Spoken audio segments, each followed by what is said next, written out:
Hi everyone, welcome to Entre-Elles. I'm your host, Tombeni Kouloufoua, and this podcast is a platform for women of the world to tell their professional success stories. Twice a month, I interview a woman who shares her professional journey and her personal goals. Whether she lives in Abidjan, Accra, London, Paris, or San Francisco, her human experience is universal. In this podcast, you'll hear about ambition, perseverance, hard work, dedication, challenges, but also soul-searching and purpose. Welcome to Season 3, Episode 2. This week, I'm joined by another highly accomplished woman, Oluchi Ikechi-D'Amico, or Oli, as everyone calls her. Oli is a partner at EY and the head of strategy and transactions in capital market for the Asia-Pacific region. She's also the founder of Fully Bossed, a platform that aims to assist professionals wanting to get ahead or kickstart their career. Oli is a very charismatic leader, and I'm very excited to share our conversation with you. In this episode, we talked about her early years growing up in Wimbledon, how she chose her career path, her journey to partner, and the lessons she learned along the way. Here is our conversation recorded remotely between London and Singapore.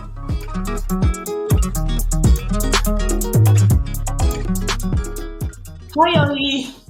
A big warm welcome to Entre-Elles. I'm very excited to have you on. I'm glad we managed to set a date for this conversation. It wasn't easy.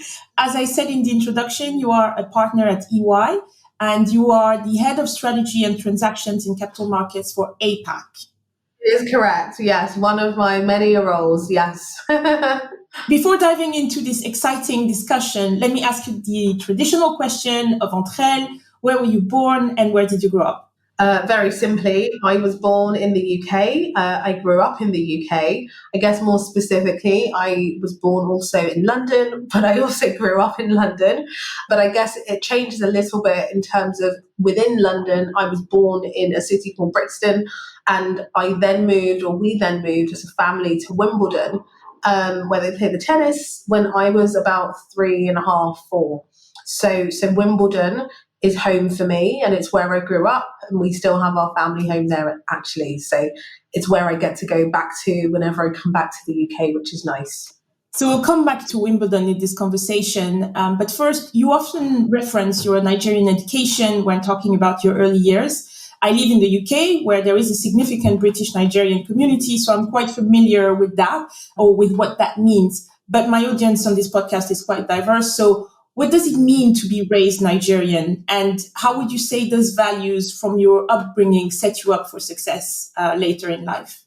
Got it. So I think to be raised in a Nigerian household is probably different as opposed to be raised in Nigeria. But I think there's definitely some similarities. So in a Nigerian household in the UK, of course you have influences from external factors, from, the environment that you live in. But at the end of the day, my parents came to the UK, and you can't necessarily take, the Nigerian out of them.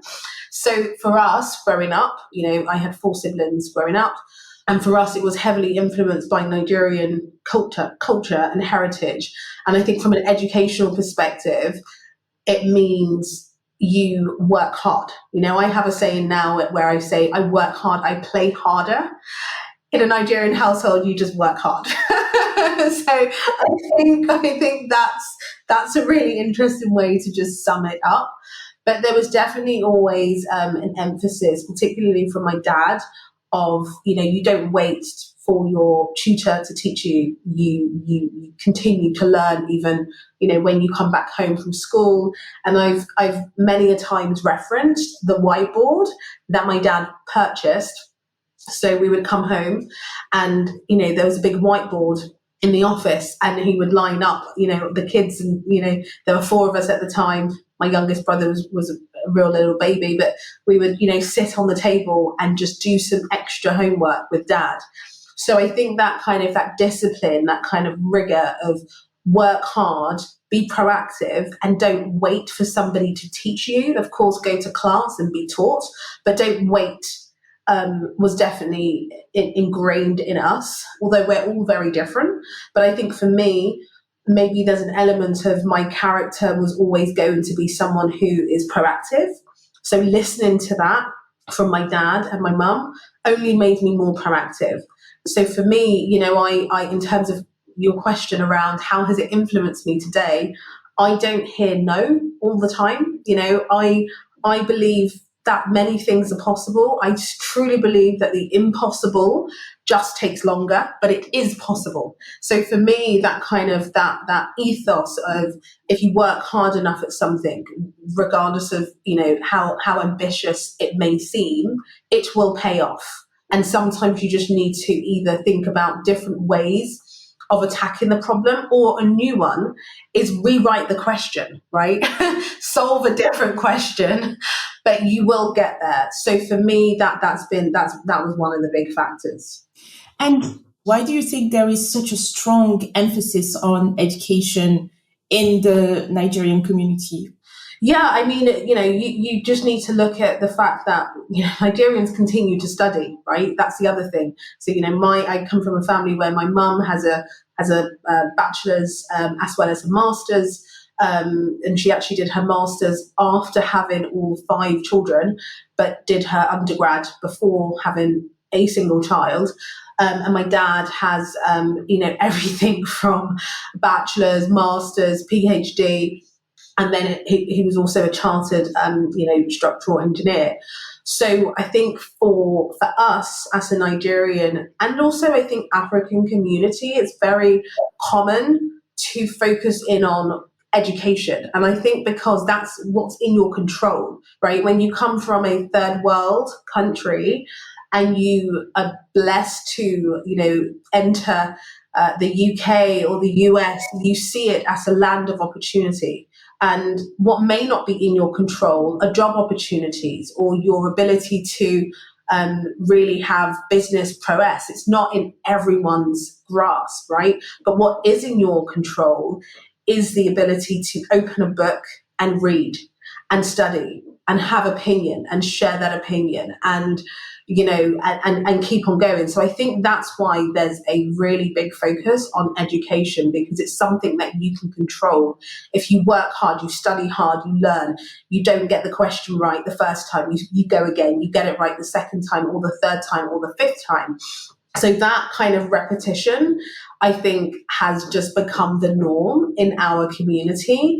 So that for me is probably a reason. And for me, I stopped at bachelor's. I had an offer to do a PhD, but I said, it's just not for me. I wanted to go straight into a world of business, of work, of opportunity, of creativity, of creating my own business, of climbing the ladder. I always had this kind of vision of like hailing down the taxi, being the lady in the nice suit and the heels, hailing down the taxi whenever I wanted and just going to my next meeting. That's my life now. And I think, just different perspectives and different opportunities. I've been blessed to have my parents come from a third world country to the UK, move us to Wimbledon, set us up for success and teach us that we have to work hard to build our own success. So for me, I didn't have that mentality of the only thing in my control is my education. I worked hard on my education, but I also felt that what was in my control was the ability for me to make something of a career and, just run with the world and just see what happens. And I guess that's kind of what I'm doing. Feels like I'm doing that every day, just seeing what happens. Yeah, and what a career. At 4 years old, you moved from Brixton to Wimbledon, where you ended up spending most of your childhood. How would you describe the contrast between those two very different areas of London? And how were you able to build your own identity within an environment where most people did not look like you?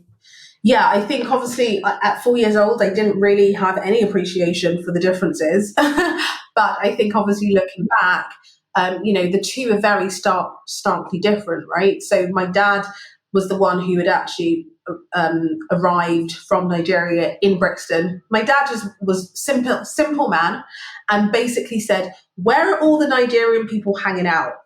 Okay, Brixton. I will go to Brixton. Done."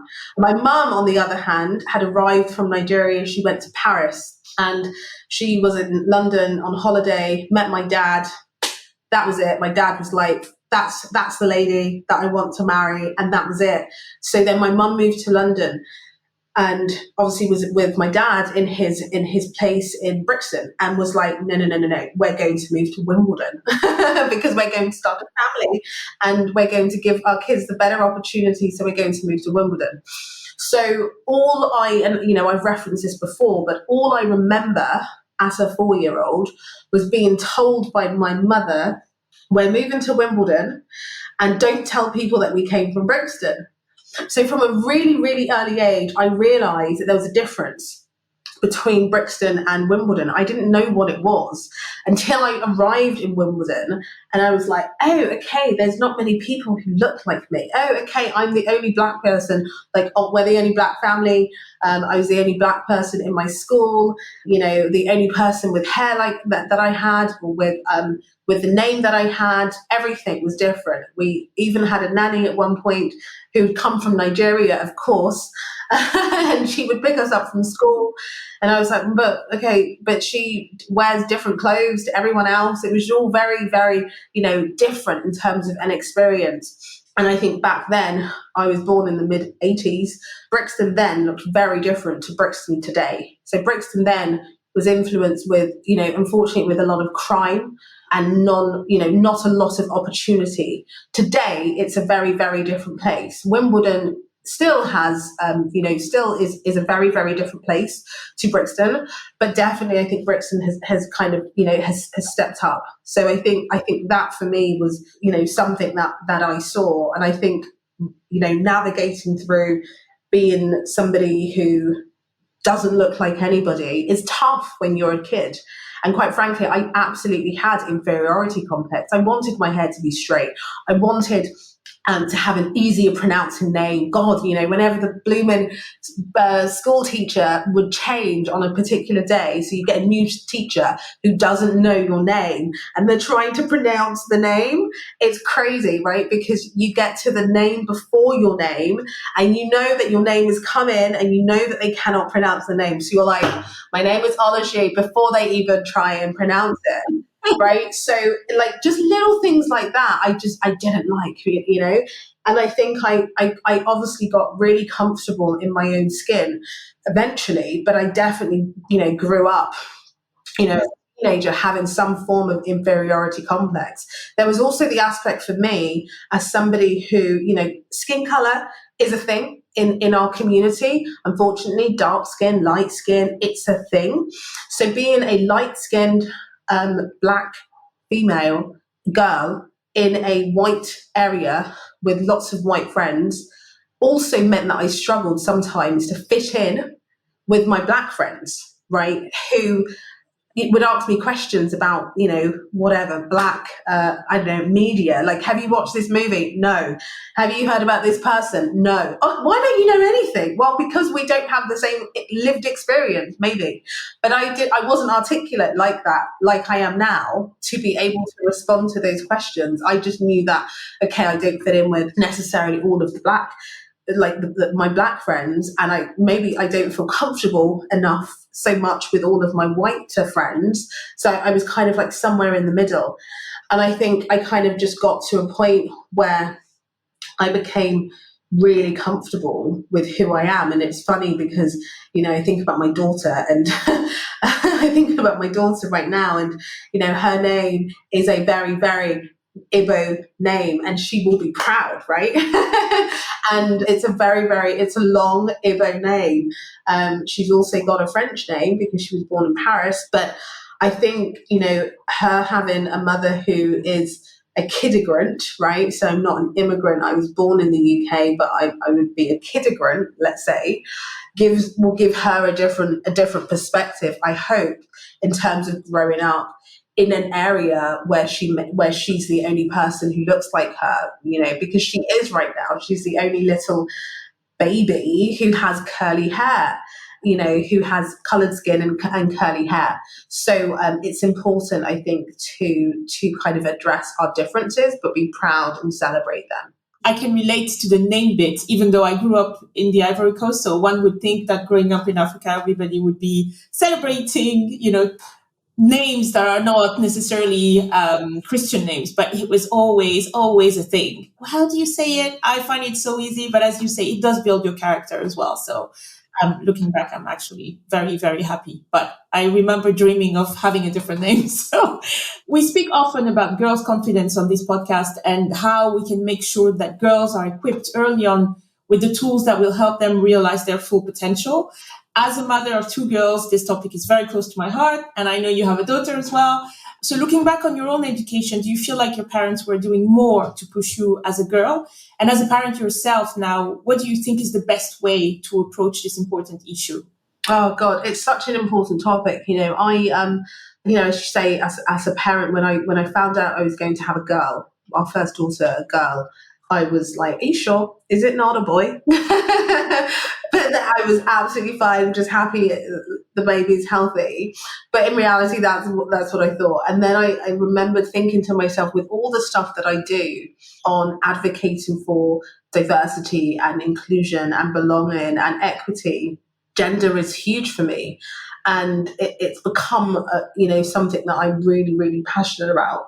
So for me, it was almost like absolutely, I'm going to have a daughter. Like I'm born to have a daughter, and hopefully coach and encourage her to be proud of herself and to do things in a certain way and not worry about, the status quo or whatever it is. So for me, that is something that's super, super important. I'm also going to be joining you because I'm expecting our second child, who's a girl. So I'm going to be having two girls. So, building this like girl gang, apparently. So it's really important to me to make sure that I'm really supporting, their journeys as females, individually and together and as a collective family. I don't think I had, growing up, I don't think it was an essence of you're female, therefore. There was the you're female, therefore, things like, being classy and being respectful to others. I always, at some point, I think also in traditional Nigerian and African culture, it is much more male dominated, right? So even though I was the third of 5 siblings, I kind of get relegated to the bottom position because I'm the last daughter, right? Even though I've got 2 younger brothers. Like, how did that happen? So, but never from an immediate family perspective, but just from a, culturally, if we were doing anything formally, that I would be the one relegated. And I guess, how do you kind of maintain composure? How do you maintain belief in yourself, belief in the ability to do all these great things that you only really see men doing, if that's your surrounding? So for me, it's not about sugarcoating the world or protecting girls too much. I think it's about understanding how to live with the differences that we have and how to advocate and push for the right things and doing the right thing.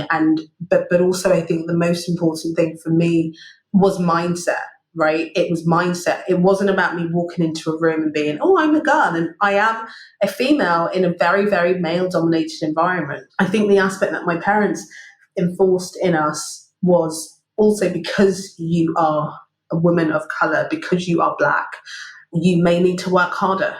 Sometimes the world isn't fair. So be prepared for that. So I think for me, when I got into the workplace, it was okay. And I would step into the room and not remember the color of my skin or the gender that I have. It's only until I reach a certain milestone and I'm like, oh, actually, that's pretty good that I did that as the only person here who actually looks like me. So I think for me, it's really about encouraging that person, the girl, the boy, whoever the person is, but the encouragement of belief in yourself, because there's already enough challenges that exist in society that tell a certain person, oh, you can't have that particular role because guess what? Nobody else has done that particular role before. But actually, couldn't I just be the first person to do it? So that's the kind of shift in mindset that I think is so incredibly, incredibly important. And that's why I say things like, I don't hear no, right? I just hear a different way of doing something, or I hear if I hear a no, it's a lesson, but I don't necessarily hear you can't do that. There's always a way. So I think having that belief, the encouragement to believe, the encouragement to have, a strong mindset whereby you can get knocked, but you get back up is really, really important. I think that those are going to be the key ingredients for success for a girl or for a boy or for anyone from an underrepresented group. Congratulations on having another daughter. You'll see, it's amazing. She's here in a matter of days. You graduated first class with honors with a Bachelor of Science in Information System from Brunel University in London, and you went on to work for Accenture. How did you choose that career path? Good question. I mean, I guess by luck, by accident. I didn't, I started, if I go back to college, so just before university, I did AS levels, 4 AS levels, and I picked business, maths, English literature, and technology. So it was a wide, I had my English literature, which was my softer subjects, and then I had my harder subjects. And I just knew I wanted to do something in business. I wanted to have a voice. I wanted to have some level of responsibility, accountability, creativity. I didn't know what I wanted to do, but I just wanted to be a businesswoman. Okay. So by the time I got to university, I didn't know what degree to pick. I wasn't clear. My elder brother had studied computer science at Manchester. So I said, okay, I'll do that. I'll do computer science. I did computer science for like 2 months, enough to realize that I did not want to do computer science. So it was, just in time, and I could change to the sister course, which was information systems.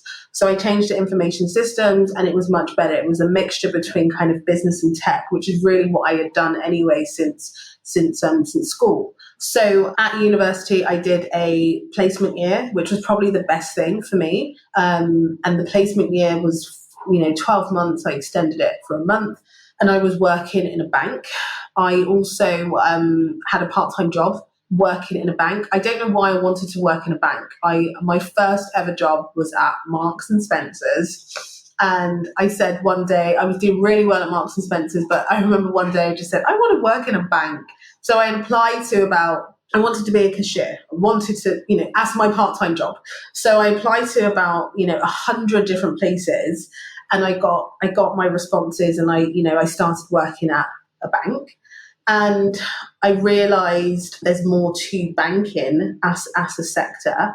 And I remember speaking to someone who had just done her internship at an investment bank, and I was like, "Oh, I'm working for a retail bank, and they hold deposits and and certain products for customers like you and I. But actually, the investment bank, that's quite interesting. They do stuff for organisations, and it's a global market, in terms of how that banking kind of sector works." And that got me really interested. So here I was, not studying economics or anything kind of banking related, but just through having wanted to work in a bank, in a retail bank, having then had experience with somebody who was doing her internship at an investment bank. When it came to my own internship, I said, okay, let me try and apply to a bank. So I applied to a bank. I worked there, to say, for 12 plus months. I also did a summer intern, a really small taster program with 2 investment banks, and I had to apply to that. So it was quite special to get onto the program, and it was for females. It was for females in the city, and again, it just made me fall in love with that kind of dream of hailing down my taxi, my high heels and my skirts, and that was it. I started, that's where my kind of interest in banking came, and I think because I was linking it to the economy and linking it to the fact that so many different things can happen, and banking is a bet, can be, especially investment banking can be seen as a bet, and you don't know necessarily which way things are going to go, but there's lots of analysis, lots of data that you have to think about and crunch in order to make the right decision. And that was interesting to me because I'm a person who gets bored pretty quickly. So I found that sector to be quite interesting and dynamic. But then I realized I don't want to work for a bank. No, because what I realized was that consulting gave me the best of both worlds, because I know that I get bored, I need variety. I didn't want to stay working in the same bank for so many years. I had met in my year, my 12 months of work, I had met a number of people, great people who were not necessarily happy after staying in their job for 20 years. And, when you're in a bank, you do a particular role, and you may do that for a long period of time, and I didn't want that. So I wanted to be in. I then came across the consultancy sector because lots of consultants were working at the banks that I was working at, and I said, that is the best of both worlds. I get to hop around different places, different banks, almost like I'm working for all these new companies. Brilliant. And I get to do it in the sector that I want to. So that's when I fixed my mind on that. When I graduated, or just before I graduated, I knew I was only going to be applying to consultancy firms. And I guess they looked at my profile and they saw my experience, and then, the rest is history. I got into consulting, and I was within our capital markets section, and I've not left that sector ever since. What you say is so right in terms of, working in a bank and building that technical knowledge on a very specific product or a very specific asset class. I was a banker for 15 years, so I know I worked on the same product for so long. But then at the same time, that's how you build, that's how you build your reputation. That's how you build your footprint inside the bank, right? And rise through the ranks. So, but yeah, that's such a clear and accurate description of how a banker's career evolves most of the times. So you spent 14 years at Accenture, and you led the business restructuring and innovation for capital markets in the UK. Can you briefly tell us what your role was? And obviously, in 14 years, I'm sure you've done, many different roles, but I think that was your last one, and it sort of ties up to what you're doing now. So if you could share a bit about that. Sure, and the last one, but actually the one that was probably also the most prominent, because I was in kind of that role, for about 10 years, and I think when I really kind of made the decision to just do restructuring type work, and by restructuring I mean transactions actually, so mergers, acquisitions, divestments, business transfers, etc. I stuck with it, and I was promoted to manager, which was the second promotion within 4 years of the firm. And I remember when I got that promotion, I said, okay, this is the area I want to work in. And I was still trying to figure that out. I'd been promoted 2 years prior on the back of doing some interesting work in the data space, but I knew I didn't want to build a career in data. It just didn't sound great. So I was looking for something else, and I was willing to do whatever I needed to do to continue working in this sector. One of the things that I hear a lot of is from my teams or from people is, I want to do something different. I want to do this, or I want to do that. My first question is, have you sold it? Have you made the market? Have you developed a pipeline of clients, of products? If you want to do something, go and do it, right? So for me, I knew that in consultancy, you tend to get put where there is demand, right? So if we have demand on X, please could you work on X or Y or whatever it is. But actually, when you choose to not go where the demand is and you want to do something else, the best way to do something else is to create the opportunity yourself. And I knew that coming in. I don't remember how I knew it, but I remember that feeling of, I want to figure out what I really want to do. And then I need to work really hard to continue doing it. And so that's why I say, actually, at 4 years, when I was promoted on the back of doing some really cool data work, and selling my first projects and everything. No, I sold my first projects, but 2 years in. But at 4 years in, I kind of knew then that I wanted to do more in the restructuring space, because I was lucky enough to be put on a project, and I said, it's dynamic, because it's a merger or an acquisition or a transfer. These things never go the way you think they're going to go. Every day looks completely different. You're working with different people with, competing priorities and interesting characters. And it's just one of the most, for me, the most interesting and fun and complex things I could do to help a bank, right? Or to help somebody in that sector. So I wanted to continue. So for me, that's where the journey began in terms of, helping to build a business from scratch, helping to, to build assets that we never had before. We built tools and, we automated things from scratch. And it was purely because I wanted to continue working in this space. I wanted to, finish the project, but okay, my eyes were on, okay, I'm finishing the project in 3 months. What's next, right? So I was already thinking around, how do I run, not necessarily from a business perspective, but how do I keep myself maintained? And of course, if I can then grow the business and create work for myself, but also for other people, that's great. And that's basically what happened.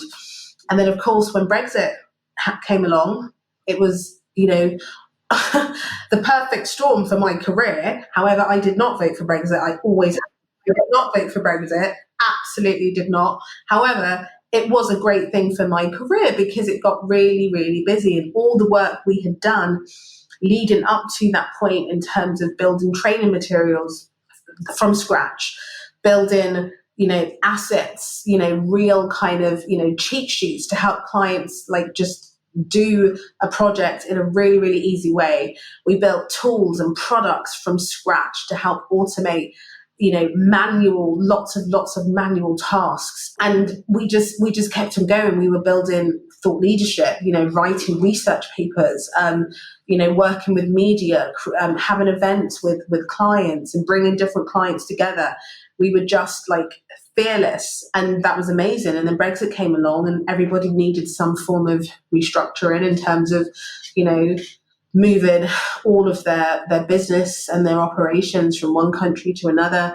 And it really came under my remit. So that really propelled our team. It propelled my focus, and it set me up for, what became a partner promotion at a decent, point in my career. All right, let's talk about milestones. I've asked guests who made it to the highest corporate titles in their organization whether they had that ambition from the beginning when they joined, or whether they took it organically one step at a time. You could argue that you always have to take it organically, but I've had both school of thoughts, with some women telling me I wanted to rise all the way to the top, and others who said I took it one day at a time. What was your experience? I definitely had no idea I was going to be at Accenture for 14 years or any company. When I was doing that internship and I heard about, these people who were in the bank for 20 years, I was like, that is not going to be me. Like, I'm not going to be, miserable Mary, sorry, Mary out there, but, I'm not going to be that person who doesn't like a job and doesn't like the career, and I didn't want that. So for me, that kind of long tenure of a career in the same place was like, whoa, that was a lot. And I remember even on my first day at Accenture being introduced to, these managers who'd been in the business for 7 years, and I said, whoa, that's such a long time.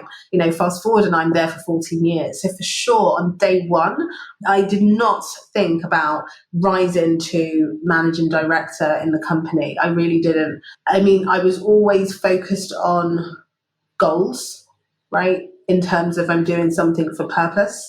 I didn't really know it at the time, but I've always been focused on goals. And I think when I had encouragement along the way from people, I remember getting my first promotion in 2 years, and my kind of counselor at the time had said, okay, now let's think about your manager promotion. I was like, I've just been promoted, So that kind of did give me encouragement. And I remember another thing that I think was a good trigger for me was seeing one of the partners early on in my career talk about his journey.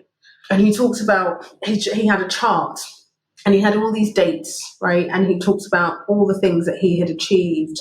And it was the first time I started to really think about, okay, I should write down my goals. I should actually write down what it looks like.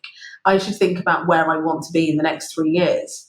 And I think when I started to do that, I started to think a bit more about, okay, my long tenure goals. But I think I was always thinking about the next thing. I wasn't thinking about, oh my God, I'm going to get to partner.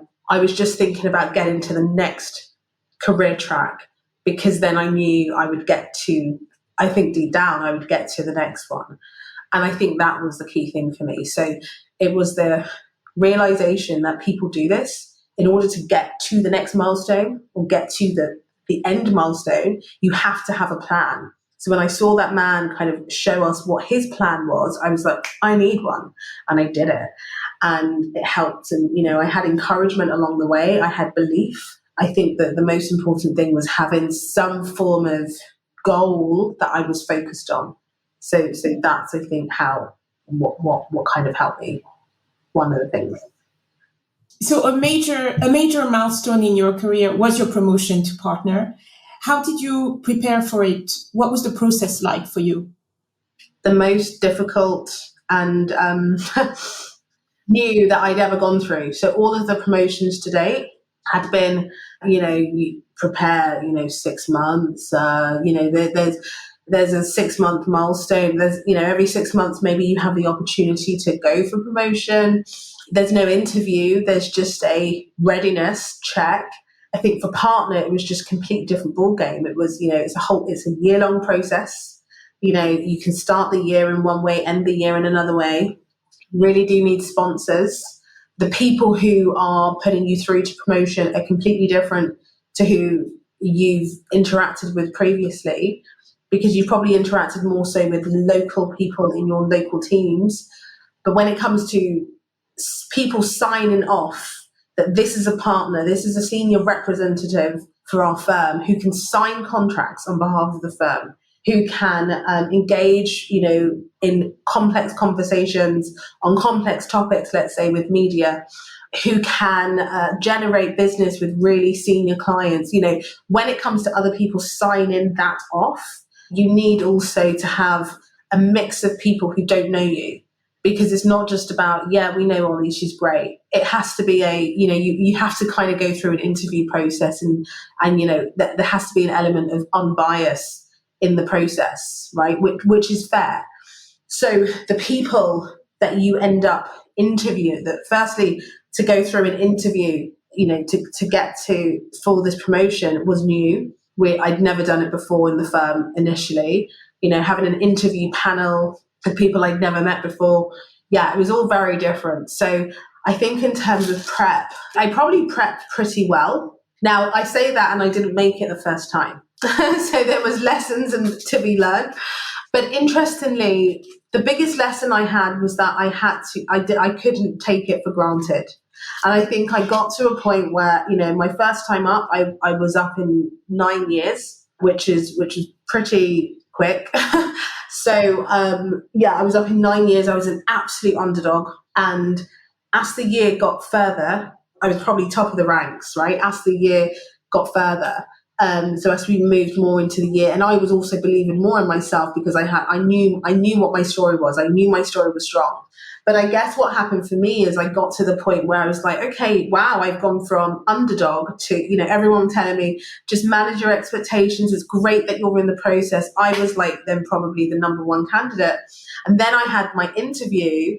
I'd never interviewed before and joining Accenture. I'd obviously interviewed a lot with my clients to get all this work. I'd never really done an interview like this. And I don't think I gave it justice enough to prepare. And I think that's where, for my standards, I didn't necessarily prepare in the right way that I should have. And I think there was a bit of complacency of, okay, I'm going to go and have this conversation. It's going to be fine because I'm doing really well, etc. And I just about missed out for promotion.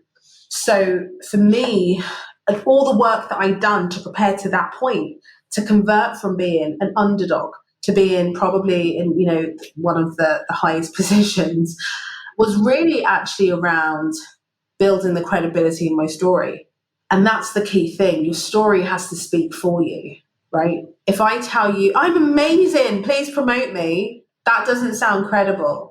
If I say to you, I have led over 25 different transactions in my career, I've worked with banks across every single continent to understand the challenges that different people have. I have brought in X amount, so give me a number of revenue for the business year on year. I have increased profit margins year on year by X percentage. I have generated net new business for the firm by bringing on board 3 new clients, if I knew that my story needed outcomes. So I was focused on outcomes. Yes, I just go into work, I work with my clients, I get things done.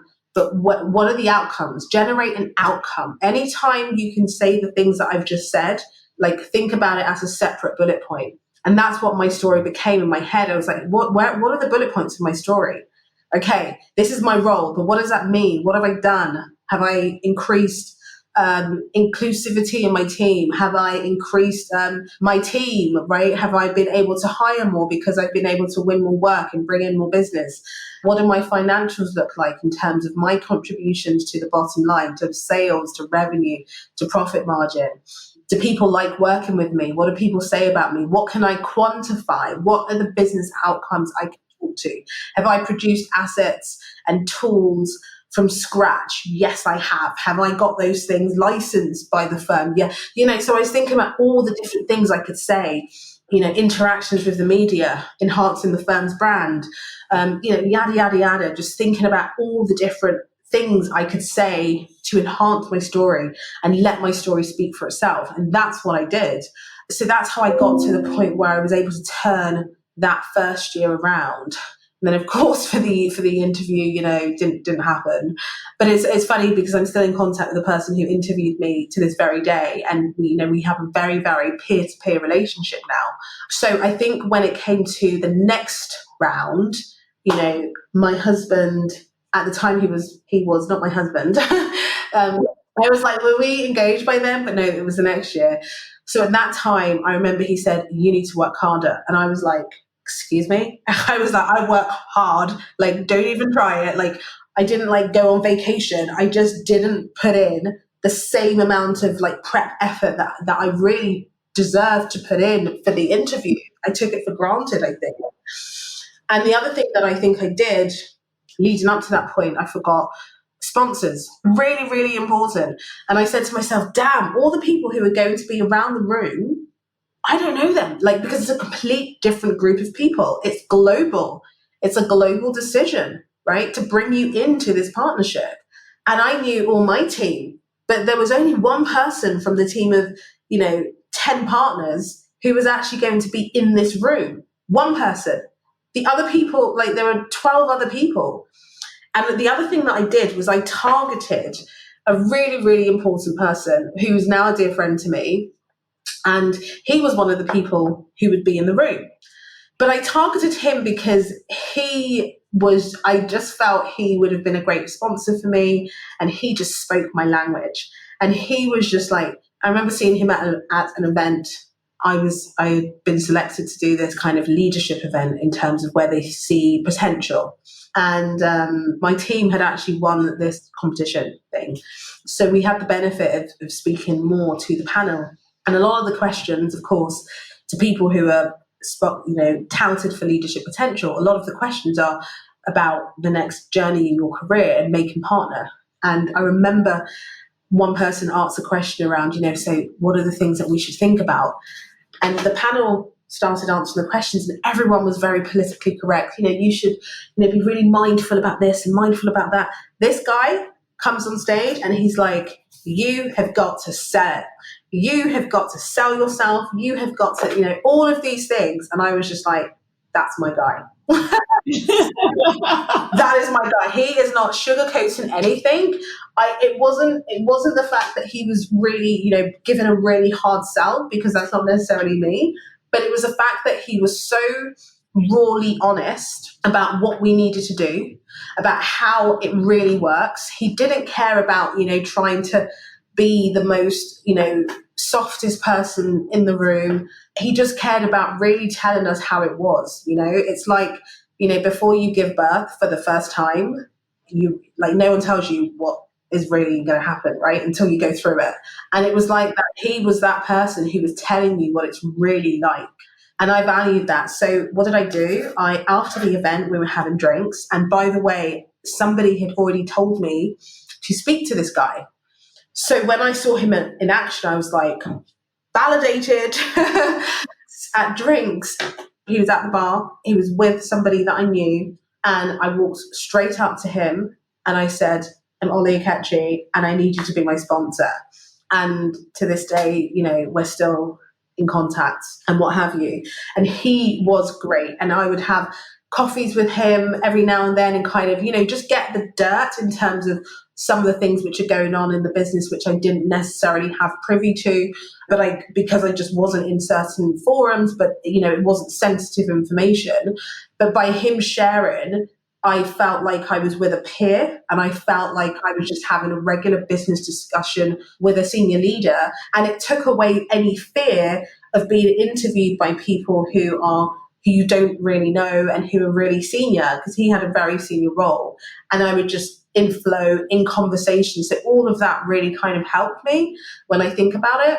And I think the other thing in terms of for the following year, the things I did, I really focused on discussions and my ability to just have a conversation with someone and not focus on and be present in the moment, right? So, and again, focus on my business outcomes. So it was just more of the same. It was more of the same. It was more rigor. It was more drive. It was more focus on the people who were going to be my sponsors and making sure, you don't get sponsors by saying, hey, can you be my sponsor? Let's go out for a coffee. I'm going to buy you dinner. I'll buy you lunch. No, you get sponsors by asking the question, but also by showing what you can bring to the relationship as well. So for me, he was a great sponsor, a great coach, a great counselor. And one of the things that I knew that I had to do was make sure that I was kind of known by all the people around the room. And the only way I was ever going to do that, in order to have credibility, was to speak with content, not just to say, hey, can you meet me? I'm up for a promotion. Well, what's that going to get me? Nothing. But if I can go and meet you and tell you some really interesting things that you can then pass on to your clients, or if I can go and meet you and tell you some really great things that you want to hear, like all the great things I've done, which are going to make you look great, then you have a vested interest to know my name. And that's basically what I did. So I kind of let my story speak for me. And, it got to the point where I had people who came into the room who were not, I had very senior people who came into the room to speak on my behalf, who were not invited to the room because they were from a different practice. So I became the only person who had representatives in the room who knew my story, and also people from a different division who knew my story. So they were like, wow, these people are like fighting down the door to talk about her. And I think that's the key thing, making your story so tight with business outcomes so that other people can speak for you. So it was a combination of content that I had and business, like content in terms of I could say real stuff about my business outcomes, real stuff, as well as having really, really strong sponsors. Yeah. What I hear is work hard, be bold, and find your tribe. Yeah, 100%. After 14 years at Accenture, you left for EY, where you work now in a different region. I said it in the introduction. You're based in Singapore now. I also want to talk about your entrepreneurial journey. So tell us about the background of Fully Bossed. I understand it started as a blog. Where did the idea come from, and how did it morph into an actual company? Yeah. So the thing came from actually my promotion kind of elevated me to this position of, okay, have you heard about her story? She made partner in a very short amount of time, just over 10 years from graduating. She's the only Black person. She's the only female. It's very male dominated. Have you heard about Ollie's story? And so when I kind of got wind that was happening and I was getting put forwards for a lot of awards and events that I was lucky enough to win, namely one being 35 Women Under 35 in the UK. which was still really bizarre. I was up with someone from Dragon's Den. I mean, it was crazy. Who I've been in contact with 2 dragons now. It's just crazy. But so when that all happened, I was like, whoa, okay, people need representation, and I was that representation for a lot of people. And I think just with my passion on wanting to help others and wanting to equalize the playing field, it meant that I was doing more of these things. I was talking to more people. I was doing more, interviews, and I was just coaching people. And I remember thinking, all these people who interview me ask similar questions, right? Like, what's your journey? What would be your advice? Blah, et cetera, all great stuff. But it was all quite repetitive in different ways. And I remember thinking, okay, I'm just going to actually write like a blog. Like, I'm just going to develop a blog and put lots of my tips and ideas there. And before I created the blog, I just had this awakening moment of, but actually there's a lot more behind this. If I start thinking about the key thing people want to understand is how did you do it? I then started thinking more about that story. And for me, it came down to soft skills. It wasn't the fact that I was the strongest person doing, on a merger or an acquisition. That stuff is important. But the thing that really helped me was my ability to find the right sponsor, my ability to tell a story, my ability to engage with you, my ability to communicate with you, my ability to build a brand, my ability to identify that I need to build a brand or that I need to rebrand, my ability to have a strong mindset, my ability to get knocked down and come back up, not 3 times, but 10 times, right? My ability to coach others, my ability to coach a football team, my ability to coach an orchestrator, all these things. And when I say my ability, I'm saying as a collective, these are the things that are going to help you. So for me, when I started thinking about what really helped me, I started just writing down single words on a page. And every time I wrote down a word, it linked to a softer skill as opposed to a technical skill, right? And then I kind of tested that with a lot of my senior, peers and colleagues and clients. And they were saying the same thing, to get them to the position of CEO or whatever it wasn't the technical, it was the softer. And I said, we are missing a trick here. And that's where Fully Boss was born, and it literally was born on my kitchen table in Paris. And that was it. And, I remember thinking about everything from the logo to the motto to the mission to the people that we wanted to serve. Yeah, and that's where it was born. So we launched that in November last year. There's one more coming out, which will be, it's called Bouncing. And it is another, it's almost a sister company, if you like, but it's more so for entrepreneurs. So it's a platform to connect entrepreneurs to one another so they can message, they can share ideas, and they can engage in business. So stay tuned for that. Amazing. Just was there a scoop when you mentioned Dragon's Den? Are we going to see you on the Dragon someday? Unless they are requesting it, dear. All right. Do that in Singapore. Amazing.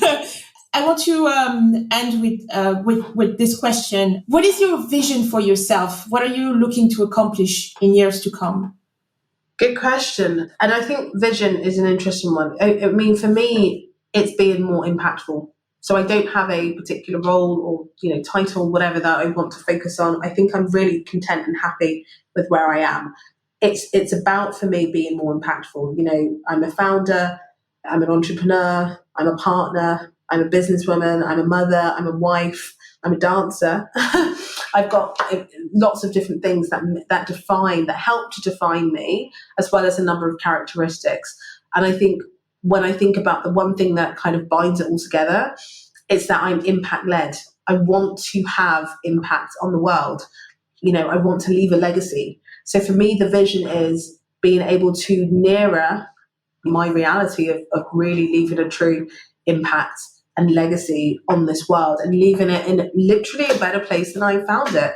So for me, anything that helps me move towards that journey in any of those roles that I have, entrepreneur, founder, businesswoman, whatever, partner, mother, wife, is where I want to be. Amazing.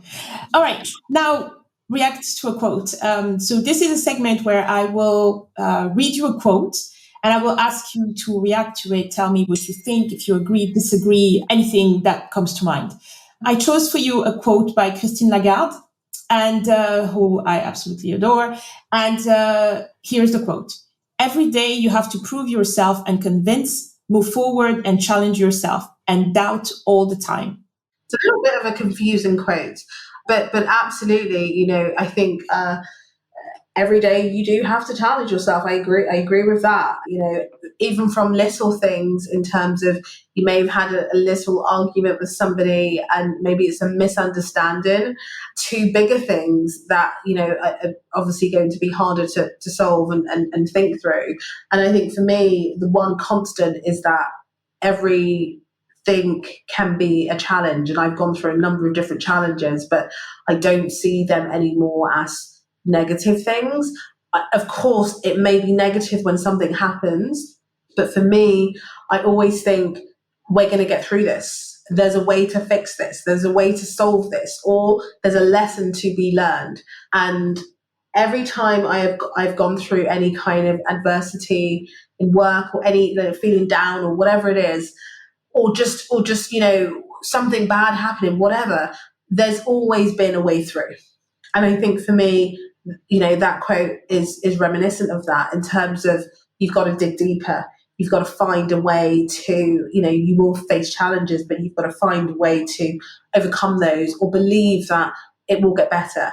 And the piece I think the quote is referring to in terms of doubt, the bit for me that's interesting is there's already so much doubt that can be placed in your mind based on society, based on the norm, right? Oh no, I don't think I'm going to make it to CEO. I don't think I'm going to make it to partner. I don't think I could found my own business. All these things that potentially come into your mind because you don't see the representation in society, in the communities that you exist.